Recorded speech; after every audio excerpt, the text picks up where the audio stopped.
네, 오늘은 조직신학 구원론 부제목 성령론의 두 번째 시간입니다. 그 성령론의 첫 번째 내용은 성령은 누구의 영인지, 그리고 성령께서 사람에게 오신 이유가 무엇인지, 이 두 가지에 대해서 배웠습니다. 성령은 누구의 영이냐 했을 때 하나님의 영이시다 라는 것을 우리가 처음에 배웠는데, 여러분 그걸 생각을 해보면 하나님은 우주의 전체에 가득하신 분이시다, 우리가 신론 때 그걸 배웠잖아요. 그러면 하나님의 영은 당연히 우주 전체에 가득한 영이다, 그렇게 되잖아요. 그럼 따라서 우주 안에 있는 생명체들은 모두 하나님의 영 안에 있는 생명체들이죠. 그렇게 되는 거예요. 그래서 천사도, 우리 눈에 보이지 않는 그 천사도 당연히 하나님의 영을 가진 존재다. 그러니까 그 당시 천사가 타락하기 전까지는 모든 생명체가 전부 하나님의 영 속에 있었던 하나님의 영을 가진 존재들이었단 말이에요. 그런데 사탄을 중심으로 한 일단의 천사의 무리들이 타락하면서 문제가 좀 생겼죠. 천사의 타락은 곧 하나님의 영을 가진 자들이 악한 존재가 될 수 있다는 의미잖아요. 여러분 이거 생각해보면 심각하잖아요. 하나님의 영을 가진 자들이 악한 존재가 될 수 있대. 그걸 천사들이 증명을 했어요. 이게 좀 심각한 문제예요, 이건. 그때부터 우주에는 어떤 일이 벌어졌냐면 하나님의 영과 악한 영이라는 상반된 영이 존재하기 시작했어요.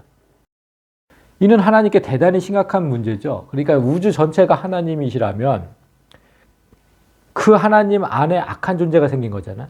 인간으로 따지면 이 전체의 몸속에 암세포가 자라기 시작한 거예요. 암세포가 생긴 거죠. 따라서 하나님은 이 암세포를 제거해야만 하죠. 그건 용납할 수가 없어요. 하나님 안에 악이 있다는 거는. 그래서 먼저 어떻게 하셨냐면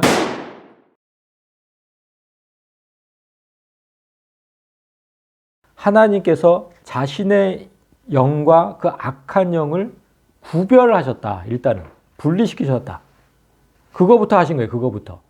그래서 하나님의 영을 우리가 뭐라고 부른다? 성령.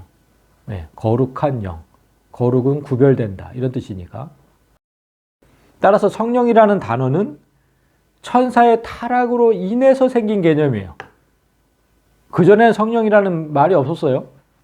천사 타락 전에는 그냥 영이었죠. 그냥 하나님은 영이시니 영. 그 전체가 그냥 영. 여기까지 이렇게 만들어 놓으신 다음에 사람을 만드셨어요, 하나님이. 그 궁극적인 목표가 뭐였냐면 사람이 영을 분별하도록 그렇게 그 성령으로 부르게 하신 거예요. 그러니까 같은 영이 아니다. 이 세상에는 그 하나님의 영이 있고 악한 영이 있다. 그러니까 사람들이 구별을 해야 되니까. 그래서 성령이라는 단어로 우리가 구분하도록 하신 거예요. 오늘 강의의 이제 주제를 보시면 하나님의 전폭적인 지원이라고 지금 되어 있어요. 구원론의 두 번째 내용은 예수께서 이루신 구원을 성령께서 각 사람에게 어떤 방법으로 적용하시는지를 설명을 할 거예요, 오늘. 근데 성령은 사람이 구원을 이루도록 이렇게 전폭적인 지원을 하시는데 이때 사람에게 일어나는 변화가 있어요. 그리고 사람은 모르게 하늘에서 일어나는 변화가 있어요. 두 가지가 있어요. 이를 정확하게 알고 구분할 줄 알아야 우리의 믿음이 흔들지 않거든요. 아, 왜 나는 아무 느낌도 없지? 이런 생각을 안 가질 수 있다, 이런 얘기예요. 그래서 말씀 체크란에 보시면 첫 번째 우리에게 사람에게 일어나는 변화를 공부하게 되고, 두 번째는 이제 하늘에서 일어나는 변화를 배우게 된다. 그래서 마지막에 하나님은 나의 구원을 위해서 이 모든 일을 하신다라는 것을 간략하게 한 구절로 요약을 해오시면 됩니다. 첫 번째가 사람에게 일어나는 변화잖아요. 사람에게 일어나는. 2000년 전에 예수님께서 육체를 입고 찾아오셨죠. 그런데 두 번째 오실 때는 우리가 지난 시간에 배웠던 것처럼 영으로 오셨어요. 그러니까 나를 돕는 보혜사가 첫 번째는 육체로 오셨고, 그 예수님도 보혜사라고 했으니까. 그 두 번째는 이제 영으로 오셨다. 그분께서 나의 구원을 위해 어떤 일을 하시는지, 그러니까 영으로서 일을 하시는 거예요. 영으로서. 그걸 이제 잘 보자는 거예요. 사람에게 일어나는 변화를 두 가지로 나눌 수 있어요. 내적인 변화가 있고 외적인 변화가 있어요. 그러니까 내적인 변화는 내가 모르게 은밀히 나에게 나타나는 변화를 얘기를 해요. 외적인 변화는 나뿐만 아니라 다른 사람들도 알도록 나타나는 변화가 있어요. 그걸 두 가지로 나눠서 얘기를 할 거예요. 그 내적인 변화를 또 두 가지로 나눠요. 첫 번째가 소명, 부르심이에요. 부르심. 하나님께서 나를 부르시는 거. 요한복음 6장 44절을 보면 나를 보내신 아버지께서 이끌지 아니하시면 아무도 내게 올 수 없느니라 라는 구절이 있어요. 예수님을 하나님께서 보내셨는데 그 아버지께서 이끌지 않으면 아무도 예수한테 올 수가 없대요. 여러분, 에베소서 1장 23절에 분명히 교회는 예수의 몸이라 그랬거든요. 그런 거는 잘 생각해 보면 사람이 교회 안에 있다는 의미는 사람이 모여서 예수의 몸을 이룬다는 뜻이잖아요. 우리가 지금 이렇게 교회로 모여 있어. 교회로 모여 있어. 그럼 이게 지금 예수의 몸이라는 거잖아요. 예수의 몸을 이루는 일은 당연히 하나님께서 하시겠죠. 그 사람이 할 수가 없는 일이죠. 그래서 누구도 자기 뜻대로 교회의 일원이 될 수 없다는 얘기예요. 내가 저 교회에 가서 교회의 일원이 되고 싶다. 그래서 될 수가 없어요. 예수의 몸을 이루는 일이기 때문에 아버지께서 이끌지 아니하시면 아무도 내게 올 수 없다. 아무도 예수의 몸이 될 수 없다. 그리고 한 구절 더 보면 골로새서 3장 15절에 어떤 말씀이 있냐면 그리스도의 평안이 너희 마음을 다스리게 하라. 너희는 그 평안에 이르도록 한 몸으로 부르심을 받았다. 그러니까 부르심 목적이 뭐냐면 예수의 몸이 되게 하려고 불렀대요. 한 몸이 되기 위해서 부르심을 받았다. 우리 여기 있는 이유는 예수의 몸으로 한 몸이 되기 위해서 온 거예요. 그래서 한 몸이 되게 하셔서 뭘 하냐면 영원한 평안에 이르게 하려고. 너희는 그 평안에 이르도록 한 몸으로 부르심을 받았다. 그래서 예수의 몸 안에 있으면 평안을 누려야 돼요. 그게 정상이에요. 그러니까 이렇게 부르셨어요. 우리를 부르셨어. 근데 이 부르시는 거는 내가 언제 하나님께서 나를 불렀는지 우리는 알지 못하죠. 나에게 어떤 마음을 언제 어떻게 주셨는지 그걸 뭐 알지를 못해요. 그래서 부르심이 내적인 변화의 첫 번째고요. 이제 부르셨다면 이제 본격적인 작업에 착수를 하셔야죠. 그래서 내적인 변화 두 번째는 뭐냐면 다시 태어나는 거예요. 그거를 두 자로 중생이라고 하죠. 거듭남, 중생 뭐 이렇게 얘기를 해요. 부르셔놓고 이제 처음으로 하신 일은 다시 태어나게 하시는 거다. 그래서 요한복음 3장 3절 예수께서 이르시되 사람이 거듭나지 아니하면 하나님 나라에 들어갈 수 없다라고 말씀하시고 5절을 보면 사람이 물과 성령으로 거듭나지 아니하면 이렇게 되어 있거든요. 그 영이 다시 태어난다는 의미는 뭐예요? 우리가 예수를 알기 전까지는 마귀의 자녀였는데 내가 그 마귀의 자녀에서 하나님의 자녀로 다시 태어나는 것.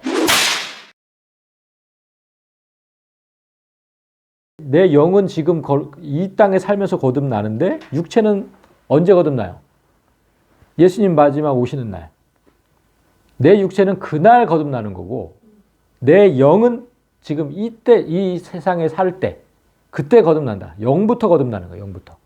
그런데 이 다시 태어나는 것도 우리는 알지 못한다. 이게 어딨냐면 요한복음 3장 8절에 바람이 마음대로 불매 네가 그 소리는 들어도 어디서 와서 어디로 가는지 알지 못하나니 성령으로 난 사람도 다 그러하니라.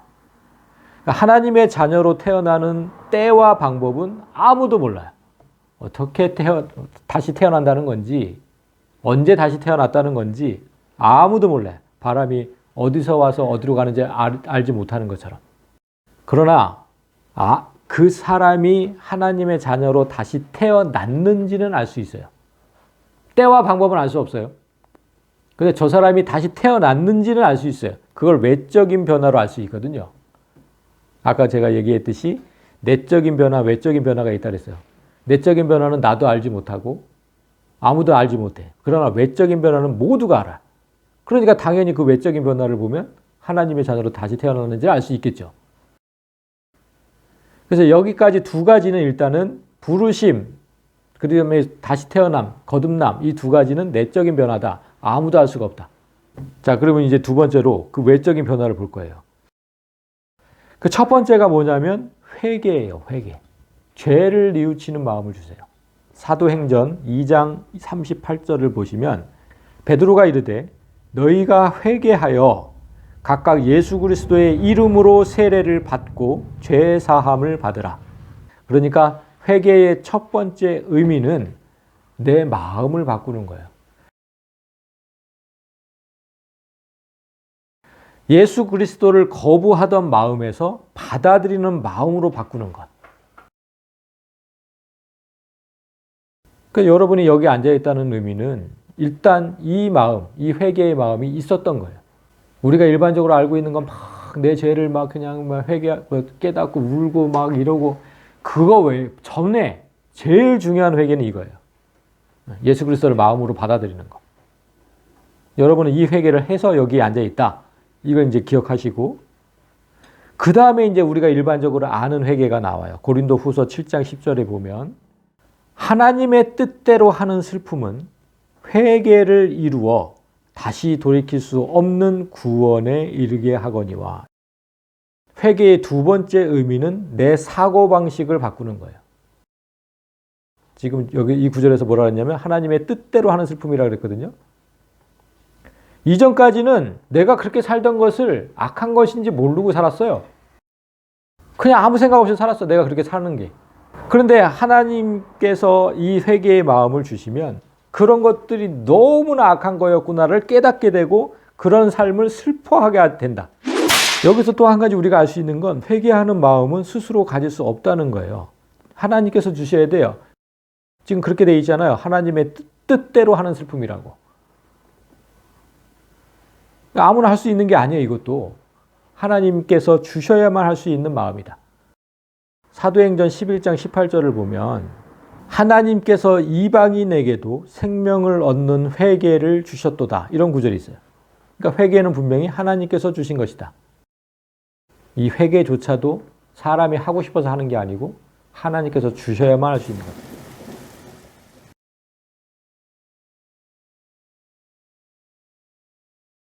그러므로 회개에 합당한 열매를 맺으라. 그러니까 하나님께서 주셨다 그랬잖아요. 회개의 마음은. 하나님께서 주셨다면 그에 합당한 열매를 맺는 게 당연한 거예요. 그래서 내가 변하지 않고 예전과 똑같은 삶으로 산다 이러면 회개하지 않은 것이고 하나님께서 아직 회개의 마음을 주시지 않았다. 그게 너무나도 그러니까 슬프고 더럽게 느껴지고 막 이래야 돼요. 내가 예전에 살던 그 모습을 이렇게 상상을 해보면 너무너무 더럽고 내가 그렇게 살았다는 게 너무너무 신경질 나고 짜증나고 슬퍼지고 이런 마음이 들어야 다시는 그걸 안 할 거 아니에요. 그런데 그렇게 생각이 안 돼. 내가 그 예전에 살았던 게 그런 생각이 안 들어. 그러면 아직 하나님께서 회개의 마음을 주시지 않은 거다. 이런 것들을 잘 알고 성도들이 좀 자기 셀프 체크를 한번 해봐야 된다. 셀프 체크. 자, 이게 첫 번째, 이제 외적인 변화 첫 번째 회개를 얘기를 했어요. 죄를 뉘우치는 거. 그 다음에 외적인 변화 두 번째가 있는데 그렇게 회개하고 나면 하나님께서 믿음이라는 걸 주세요. 그걸 우리가 신앙이라고 그래요. 신앙. 에베소서 2장 8절을 보면 너희는 하나님의 은혜에 의하여 믿음을 받았고 그 믿음으로 말미암아 구원을 받았다. 이렇게 되어 있습니다. 그러니까 하나님은 회개하는 자에게 믿음이라는 걸 주세요. 그러니까 믿음도 하나님께서 주신다는 사실이 중요한 거예요. 아, 도저히 안 믿어져. 그럼 하나님이 안 주신 거예요. 아직. 아, 이게 믿어져 너는? 그럼 하나님이 아직 나에게 믿음을 안 주신 거예요. 이 믿음은 정말 중요해서 구원을 얻는 절대적 수단이며 통로가 돼요. 믿음이 없이는 구원을 얻지 못하죠. 이 성경 전체에서 얘기를 하는 거예요. 여기서 또 하나 중요한 것은 무엇을 믿어야 하느냐. 그래서 로마서 10장 9절이 무엇을 믿어야 하는지를 너무나 잘 얘기를 해주고 있는데 네가 만일 네 입으로 예수를 주로 시인하며 또 하나님께서 그를 죽은 자 가운데서 살리신 것을 네 마음에 믿으면 구원을 받으리라. 그러니까 믿음의 대상은 누구? 예수 그리스도. 그러니까 우리의 믿음의 대상은 그 예수 그리스도예요. 예수를 믿는 거예요. 근데 예수를 믿는다는 의미를 조금 더 자세하게 그 후반절에 나온 거예요. 그를 죽은 자 가운데서 살리신 것을 네 마음에 믿으면, 이거를 우리가 그때 뭐라고 설명했냐면 주종관계로 설명을 했어요. 주종관계. 그러니까 예수께서 죽은 자 가운데서 다시 살아나셨다면 나도 죽은 자 가운데서 다시 살아났다는 것을 믿으면, 그 뜻이거든요. 우리가 운명 공동체 얘기를 했잖아요. 예수와 나는 운명 공동체. 그걸 기억하시고 이런 구절을 보셔야 돼. 그러니까 예수님이 죽은 자 가운데서 살아나신 거하고 내가 다시 살아나는 거 뭔 관계가 있어? 나하고 예수가 운명 공동체라는 걸 믿어야만 이게 이해가 되고 믿어져요. 예수님이 다시 살아나셨어? 그럼 나도 다시 살아난 거야. 예수님이 죽으셨으면 나도 죽은 거고. 똑같이. 그걸 믿는 거예요. 그걸. 우리가 무엇을 믿는지는 똑바로 알아야 돼요. 예수와 나는 운명 공동체다. 그 믿음으로 구원을 얻는다. 여기까지가 사람에게 일어나는 변화를 말씀드린 거예요. 그러니까 내적인 변화에 두 가지가 있었고 외적인 변화에 두 가지가 있었어요. 이걸 잘 정리해 두세요. 내적인 변화에는 소명과 중생, 외적인 변화에는 회개와 신앙. 이제 두 번째는 하늘에서 일어나는 변화를 말씀드릴 거예요. 성령께서 사람의 구원을 위해서 전폭적인 지원을 하실 때 하늘에서도 어떤 변화가 일어난다. 자, 하늘에서 일어나는 변화는 비록 현재의 사람에게는 어떠한 변화도 나타나지 않아요. 그래서 우리는 알 수가 없겠죠. 그러나 하늘에서 어떤 거를 하셔야 우리가 최종적으로 영화롭게 돼요. 자, 그럼 하늘에서 어떤 일이 있는지 봅시다. 첫 번째.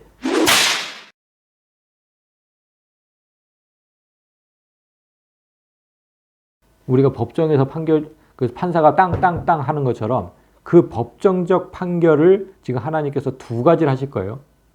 그 중에 첫 번째 판결이 뭐냐면 칭의예요.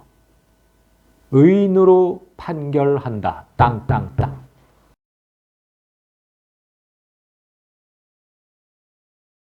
그래서 로마서 3장 24절을 보면 그리스도 예수의 속량으로 말미암아 하나님의 은혜로 값없이 의롭다 하심을 얻은 자 되었느니라. 그 죄인이었던 내가 예수의 속량으로 말미암아, 여기서 속량, 모르시는 분들을 위해서 다시 한번 설명을 드리는데 이거는 값을 치르고 자유롭게 만들었다는 거예요. 속량의 가장 중요한 뜻은 값을 치렀다는 거예요. 값을 치렀다. 그러니까 죄인이었던 내가 예수님의 속량으로 인해서 의인이 되었다는 거예요. 그렇게 예수님이 값을 치르신 것을 보고 하나님께서 하늘 법정에서 판결을 하신 거예요. 이제부터 너는 의롭다. 땅땅땅. 그래서 의롭다고 칭함. 그래서 칭의이라고 이제 신학적인 용어로 칭의. 의롭다고 칭한다. 그래서 말씀드렸듯이 칭의는 하늘 법정에서 이루어진 하나님의 최종 판정이에요. 우리도 대법원에서 최종 판결이 이루어지는데 그거예요. 그거 똑같은 거. 그래서 이거는 이제 변경이 불가한 불가역적 판정이에요. 다시는 못 바꿔요. 이거. 우리가 의인으로 한번 판정을 받으면 누구도 그 판정을 바꿀 수가 없어요. 이게 참 우리한테는 너무 감사한 거죠. 이미 우리는 칭의 판정을 받았고 누구도 못 바꿔요. 그거는. 그 여기서 중요한 거는 이 칭의도 우리가 뭘 해서 얻은 게 아니다. 하나님께서 주신 것이다. 그걸 갈라디아서 2장 16절을 보면 사람이 의롭게 되는 것은 칭의를 받은 이유는 율법의 행위로 인함이 아니요. 사람이 무언가를 해서 얻은 게 아니요. 오직 예수 그리스도를 믿음으로 인함이다. 이렇게 되어 있어요. 그러니까 칭의는 행위의 결과가 아니라 예수와 주종관계임을 믿는 믿음의 결과다. 십자가에서 예수님이 사망하셨으면 나도 사망한 것이고 예수님이 의인으로 부활하셨으면 나도 의인으로 부활한 것이다. 이 믿음의 결과이지 내가 뭔가를 그냥 불쌍한 사람을 돕고 예배 열심히 드리고 이래서 의인의 칭함을 받는 게 아니다. 세상이 말하는 의인과 하나님이 말씀하시는 의인은 다르다. 그 다음에 두 번째 판결을 하시는데 그게 뭐냐면 나를 양자로 삼으시는 거예요. 이제부터 얘를 내 아들로 삼겠다. 땅땅땅. 이 판결 두 번째. 예전엔 마귀의 자식이라고 그랬잖아요. 마귀의 자식을 데려다가 하나님의 자녀로 삼는 참 이 놀라운 일을 지금 판결을 하신 건데 로마서 8장 15절을 보면 너희는 이제 너희를 종으로 삼았던 그 무서운 영을 받지 않고 마귀죠. 무서운 영. 그 영을 받지 않고 새롭게 양자로 삼으시는 영을 받았으므로 그래서 우리가 하나님을 아빠 아버지라고 부르짖느니라. 예전에 그 영, 악한 영, 마귀의 영을 받지 않고 이제 새롭게 양자의 영을 받았다. 그 다음 구절 로마서 8장 16절을 보면 어떻게 되어 있냐면요. 성령이 친히 우리의 영과 더불어 우리가 하나님의 자녀인 것을 증언하신다라는 구절이 있거든요. 여기서 성령이 친히라고 할 때 성령 당연히 푸뉴마겠죠. 그래놓고 우리의 영도 원어를 보니까 푸뉴마로 되어 있다는 거예요. 우리의 영, 사람의 영은 푸시케인데 푸시케로 기록해 놓지 않고 성령이 친히 우리의 영과 더불어 할 때 푸뉴마가 친히 푸뉴마와 더불어 우리가 하나님의 자녀인 것을 증언하신다. 이렇게 되어 있습니다. 그러니까 우리에게 하나님의 영이 있어야 우리가 하나님의 자녀가 된다는 뜻이거든요. 그런데 여러분 문제는 아까 제가 처음에 그랬죠. 이 우주 전체가 하나님의 영인데 그 안에 악한 영이 존재한다 그랬잖아요. 참 이건 진짜 심각한 얘기잖아요. 그거와 똑같아요. 이 우리 안에 푸뉴마가 이제 들어오셨어요. 푸시케만 있었는데 푸뉴마가 들어왔어. 그런데 그게 푸뉴마가 들어왔을 때 그 악한 영이 없어지느냐? 그렇지 않다는 거예요.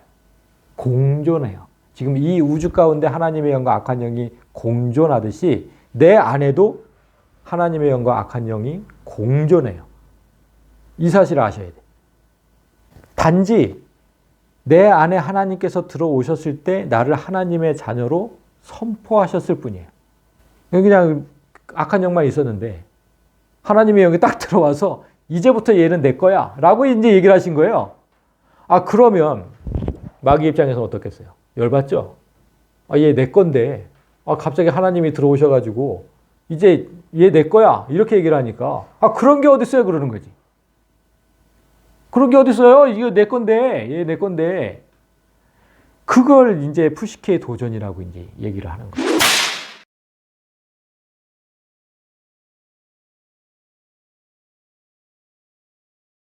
그래서 그 다음 단계를 우리가 얘기할 때 이 얘기를 하는 거예요. 하나님의 영과 악한 영이 싸우는 얘기를. 그걸 이제 하나님의 성실과 인내라는 두 번째 타이틀을 걸어놓고 이거는 마지막 날까지 계속되는 점진적 행위예요. 이게. 그러면 이제 하나님이 영이 내 안에 딱 들어왔어요. 그러면 이제 그때부터 하나님께서 무엇을 하시는지 그걸 자녀로서 하나님의 자녀로서 훈련을 계속 시키실 거 아니에요? 그걸 우리가 뭐라고 하냐면 성화라고 얘기를 해요. 성화. 그래서 갈라디아서 5장 16절부터 17절까지를 읽어드리겠습니다. 너희는 성령을 따라 행하라. 너희 안에 이제 들어오신 그 성령을 따라 행하라. 그리하면 육체의 욕심을 이루지 아니하리라. 아직도 있어요. 아직도 약한 영이. 성령을 따라 행하면 그 육체의 욕심을 이루지 아니하리라. 육체의 욕심은 성령을 거스르고 둘이 싸운다는 거죠. 성령은 육체를 거스르나니 이 둘이 서로 대적함으로 너희가 원하는 것을 하지 못하게 하려 함이니라. 분명히 성경이 두 영이 싸운다고 기록을 하고 있잖아요. 하나님의 영과 악한 영이 공존하는 게 우리의 현실이에요. 그래서 왜 하나님의 영이 내 안에 있는데 나는 왜 이렇게 이 못된 성질머리가 안 고쳐질까? 공존하고 있기 때문에 하나님의 영이 없다고 생각하면 안 돼요. 여러분. 나 이렇게 못되게 구는 거 보니까 하나님의 영이 없나 봐. 이렇게 생각하지 말라는 거예요. 분명히 있어요. 하나님의 영이. 근데 공존하고 있는 거야. 악한 영과. 그 바울이 고백했듯이 바울 같은 그 훌륭한 사람도 자꾸만 자기가 육체의 소욕에 지는 걸 본대잖아요. 배고프면 짜증나고 이 육체 때문에 또 성욕도 막 불리듯이 일어나고 이 육체 때문에 다 죄가 다 육체 때문에 일어나는 거잖아. 그래서 우리는 성령과 합하여 내 안의 악과 싸워야 된다. 너희는 믿음의 선한 싸움을 싸워라. 그래서 영생을 취해라. 이를 위해서 네가 부르심을 받은 것이다 라고 기록되어 있어요. 아니 좀 악한 영들하고 좀 싸우는 모습을 좀 보여줘라. 그것 때문에 너 부른 거니까. 그래서 세상 사람들하고 좀 다르다는 모습도 좀 보여주고 하나님의 자녀라면 좀 달라야 될 거 아니냐. 좀 싸우면서. 그러니까 내 안에 있는 악과도 싸우고 나아가서는 세상의 악과도 좀 싸우는, 세상에 나가서도 그렇게 하면 안 됩니다. 그건 악한 일입니다. 라고 악한 것들과 좀 싸우는 그것 때문에 네가 부르심을 받았다는 거야.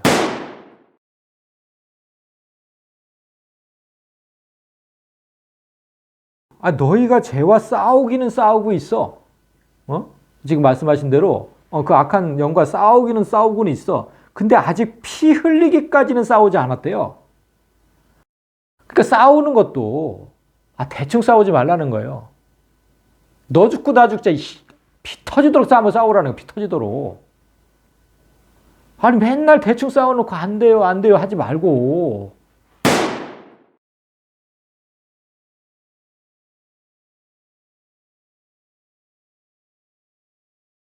주께서 그 사랑하시는 자를 징계하시고 그가 받아들이시는 이들 아들마다 채찍질하심이라 하셨으니 너희가 참음은 징계를 받기 위함이라. 하나님이 아들과 같이 너희를 대우하시나니 어찌 아버지가 징계하지 않는 아들이 있으리요. 징계는 다 받는 것이거늘 너희에게 없으면 사생자요 친아들이 아니니라. 그러니까 우리가 하나님의 아들로 살 때까지 하나님은 때로는 돕기도 하시고 때로는 때리기도 하신다. 그러면서 성화의 길로 인도하시는 거예요. 하나님께서. 때로는 돕기도 하시고 위로하기도 하시고 때로는 때리시고 이러면서 점점 점진적으로 하나님의 자녀로서 살게 하는 거. 이건 예수님 오시는 날까지 계속되는 거예요. 그냥. 그래서 하나님의 성실과 인내를 얘기할 때 두 번째는 견인이라는 교리예요. 견인. 하나님께서 포기하지 않으신다. 그러니까 견인차 아시죠? 견인. 끌고 가는 거. 끝까지 끌고 가신다는 거. 끝까지 끌고 가신다. 주께서 너희를 우리 주 예수 그리스도의 날에, 예수님 다시 오시는 날에 책망할 것이 없는 자로 세우기 위해서 끝까지 견고하게 하시리라. 예수님께서 다시 오시는 그날까지 책망할 것이 없는 자가 뭐예요? 구원받기에 부족함이 없는 자. 그런 자로 세우려고 끝까지 견고하게 붙들고 가신다는 거거든요. 그러니까 걱정하지 마세요. 하나님께서 끝까지 붙들고 가실 거니까. 그리고 우리가 너무 잘 아는 구절. 내가 확신한다. 바울이 확신한대요. 뭐를? 사망이나 생명이나 천사들이나 권세자들이나 현재일이나 장래일이나 능력이나 높음이나 깊음이나 다른 어떤 피조물이라도 우리를 우리 주 그리스도 예수 안에 있는 하나님의 사랑에서 끊을 수 없으리라. 그 어떤 세력도 하나님께서 우리를 붙들고 끌고 가시는 걸 끊을 수가 없어요. 이게 바로 견인의 교리예요. 견인. 끝까지 붙들고 가신다. 그러면 우리는 예수님 마지막 날 오시는 날 최종적인 영광에 이른다. 그거를 두 자로 영화라고 해요. 영화. 로마서 8장 30절에 하나님께서 부르신 이들을 의롭다 하시고, 우리가 아까 배웠죠? 부르심, 칭의. 부르신 이들을 의롭다 하시고 또 의롭다 하신 이들을 영화롭게 하셨느니라 라고 되어 있어요. 그러니까 끝까지 붙들고 가셔서 결국은 하늘나라에서 영화롭게 만드신다. 그러니까 하나님의 최종 목표는 우리를 영화롭게 하는 거예요. 그러니까 우리가 누리는 영화가 도대체 뭐냐? 그러면 영화롭게 하신다고 할 때 우리가 누리는 그 영화가 무엇일까? 그 예수께서 누리시는 영화와 똑같다고 기록해놨어요. 성경이. 오, 예수님께서 누리신 영화랑 우리가 누리는 영화가 똑같다. 그게 어딨냐? 로마서 8장 17절에 보면 우리가 하나님의 자녀이면 곧 하나님의 상속자다. 하나님의 모든 유산을 물려받는 상속자다. 그리고 나서 뭐라고 되어 있냐면 그리스도와 함께 한 상속자니 우리가 그리스도와 함께 영광을 받는다. 똑같은 영광. 아니, 너무나 놀랍잖아요. 그러니까 예수님이 누리시는 그 하나님의 영광, 하나님의 권세를 우리가 똑같이 얻는 거예요. 똑같이. 난 그러니까 이런 그 구절을 읽으면서 하나님께서 사람을 만드신 이유, 그리고 사람을 왜 그렇게까지 높이시는 이유, 그걸 제대로 깨달을 때 하나님의 은혜와 사랑이 너무나 풍성하게 느껴지고 그 앞에서 난 아무 말도 할 수 없고 눈물만 쏟아나오고 이렇게 되는 거지. 아무것도 모르는 상태에서 맨날 어떻게 가슴이 뜨거워지고 하나님에 대한 사랑이 막 샘솟고 이렇게 되냐는 거지. 성경을 자세히 알지 못하면 그렇게 하나님 앞에서 울불불불 하는 건 다 가식에 불과한 거다. 난 그렇게밖에 생각이 안 되는 거죠. 오늘 구원론 두 번째 강의는 이 구원의 순서가 아니에요. 순서는 아니에요, 분명히. 여러 방법과 상황을 말씀하신 거예요. 예를 들어서 견인, 지금 마지막 부분에 우리가 견인을 얘기했잖아요. 끝까지 포기하지 않고 끌고 가신다. 이 견인의 교리는 사실은 부르심부터 시작하잖아요. 첫 번째 우리가 부르심을 얘기를 했는데 부르심 단계에서부터 끝까지 끌고 가시는 거잖아요. 그러니까 견인이 마지막 단계에 있는 그런 순서 차원이 아니다. 그러니까 이 모든 것 지금 오늘 얘기한 거는 순서의 개념이 아니라 하나님께서 우리를 그 구원으로 이끄실 때 여러 가지 방법과 상황이 있는데 그런 것들을 설명하기 좋게 이렇게 순서에 따라서 설명한 것 뿐이지 이거 전부 복합적으로 한꺼번에 일어나는 일이라고 해도 과언이 아닌 거예요. 하나님은 시간의 구애도 받지 않으시고 공간의 구애도 받지 않으시니까 하나님 입장에서는 그냥 다 같이 한 번에 일어나는 일인데 우리가 이해하기 쉽게 이렇게 설명하는 것 뿐이다. 자, 오늘 여기까지 하겠습니다. 수고하셨습니다.